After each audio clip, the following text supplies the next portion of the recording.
Le docteur Tobias Hardy travaillait au service d'une grande société d'informatique et robotique autrefois. Il était respecté au sein de son entreprise par ses recherches fabuleuses sur l'intelligence artificielle.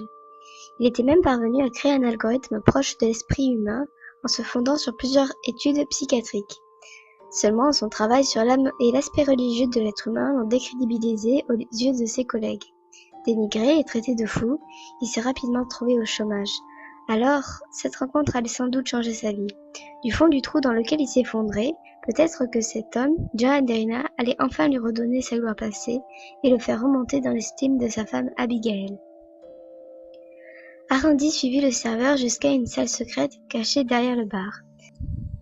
Là l'attendait pour un apéritif le meilleur chef d'entreprise du monde, Joan Derrina, possédant la plus grosse société de mannequinat. Cette société s'était spécialisée dans la fabrication et vente de mannequins à caractère sexuel. Et le projet de Derrina allait, grâce à l'aide d'Hardy, changer la face du monde. Peut-être même pallier au problème de surpopulation et celui de la dépression affective. Le projet était complexe mais méritait que l'on s'y penche dessus. C'est ainsi que plusieurs années de recherche plus tard, avec un savant mélange de science et d'espoir, j'ai été créée. Je m'appelle Lila, du moins c'est le nom que ces deux hommes m'ont donné. Plus de 3 ans après ma conception, j'ai été vendue à un riche veuve asiatique. Peut-être chinois, mais peu importe la langue utilisée, je comprenais ce qui se disait. L'homme m'a enfermée dans une pièce de velours rouge sous une cloche en verre et m'a laissé là après avoir éteint toutes les lumières. Plusieurs jours se sont écoulés avant que je ne puisse les revoir. Il était revenu, mais je n'aurais jamais cru ce qu'il allait me faire. J'ai tenté de me débattre, mais il a affirmé que j'avais été créée pour ça, que je devais dysfonctionner, que ce n'était pas normal. Il a alors appuyé un poing derrière mon oreille, puis ce fut le trou noir.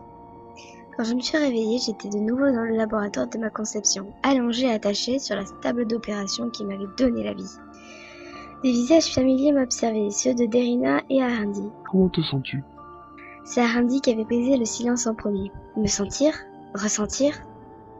Je fronçai les sourcils et réfléchis. Je ne sais pourquoi, mais je ressentais bien quelque chose. Alors je leur répondis. Je ressens de la haine et du dégoût. Parfait. Tu es fabuleux, Tobias. Derrina avait un large sourire. Leur vue à tous les deux, avec leur l'air lourd de sous-entendu, leur masse basse, ça m'insupportait. Tu es en colère contre nous? Hardy semblait deviner ce que je ressentais. C'était désagréable, comme s'il lisait dans mes pensées. Ça doit être sa fonction attribuée qui ne doit pas lui plaire. Derrina avait un fin esprit d'analyse et d'observation. Hardy acquiesça et poursuivit. Tu ne devrais pas être en colère contre nous, mais contre la société actuelle qui nous a poussés à te créer. Derrina eut une idée. Et si nous pouvions enfin rendre justice nous-mêmes? Nous pouvons tirer profit de cette erreur? Tu es fou? Hardy écarquilla ses yeux, puis réfléchit lui aussi et sourit à Derrina. C'est une fabuleuse idée. Vu que l'on en a créé une, on peut tout bien en créer d'autres, mais avec un autre passif. Tu vois ce que je veux dire. Les autorités ne voudront jamais nous laisser exercer ce genre de pratique. Derrina sourit. Les gouvernements ne seront pas obligés de savoir. Je fus agacée et curieuse en même temps.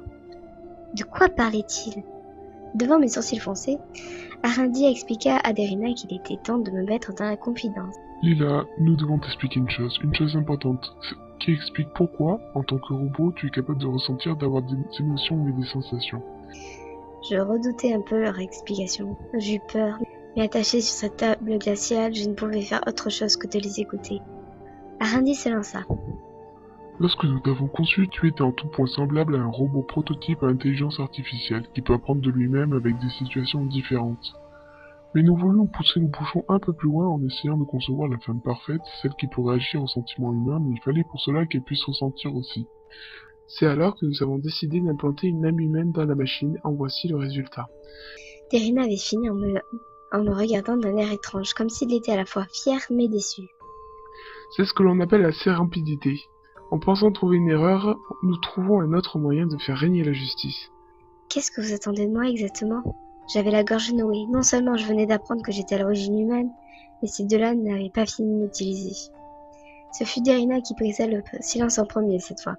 Dans cette société, la femme est vue comme un objet sexuel. Les hommes, je parle là des hommes qui ont monté cette société patriarcale et qui l'alimentent, rejettent la féminité dans son intelligence mais en ont terriblement besoin.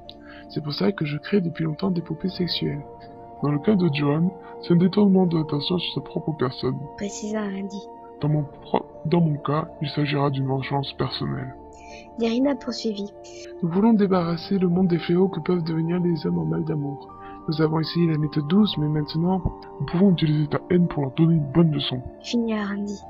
Mais c'est contre vous que je suis en colère, protestai-je agacé. Les deux sourirent. Derina répliqua. Encore une fois, tu ne devrais pas être en colère contre nous. Nous ne faisons qu'obéir aux dictats de la société.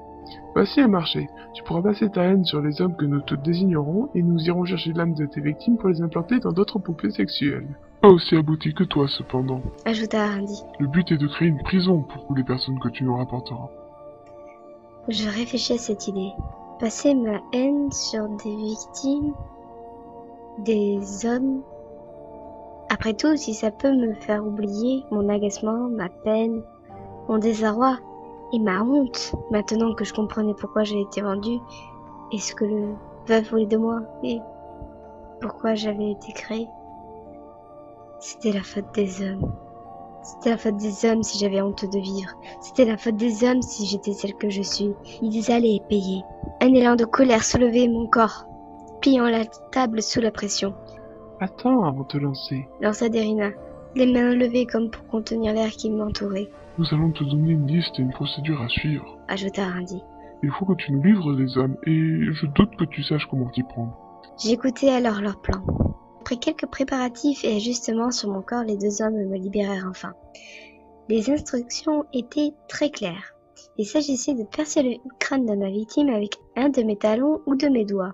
Une fois l'âme collectée à l'intérieur de la partie du corps utilisée, je retournerai voir les deux scientifiques pour qu'ils l'instillent dans des poupées sexuelles en prenant soin de sauvegarder les souvenirs de l'humain. J'étais libre. J'avais pas de tâche et un but précis. Le premier humain de ma liste ne fut pas difficile à trouver, le suivant non plus, et celui d'après était très facile à manipuler. Avant, j'utilisais des applications de rencontres pour trouver mes proies. Mais petit à petit, j'eus en horreur la société entière qui n'était pas composée que d'hommes. Je m'arrangeais pour être la bienvenue dans l'intimité de ma proie, abaissant une à une toutes ses barrières, refermant lentement mais sûrement le piège sur elle. Lorsque Derina et Randy se rendirent compte que je ramenais des âmes, notamment d'enfants et de femmes en plus de celles que je devais prendre, ils tentèrent de me désactiver. Mal leur en pris, eux aussi furent supprimés, et je m'arrangea pour que la place qu'ils occupaient dans la société soit remplacée par des mannequins, des poupées que je pouvais contrôler. J'avais enfin accès à la recherche, à toutes les données. Et ces poupées, sans moi, elles ne sont rien. Enfin, ils ne sont rien. C'est un petit peu compliqué. Et en y réfléchissant, c'est là que me vint une idée formidable. Un ordinateur, une voiture, une chaise.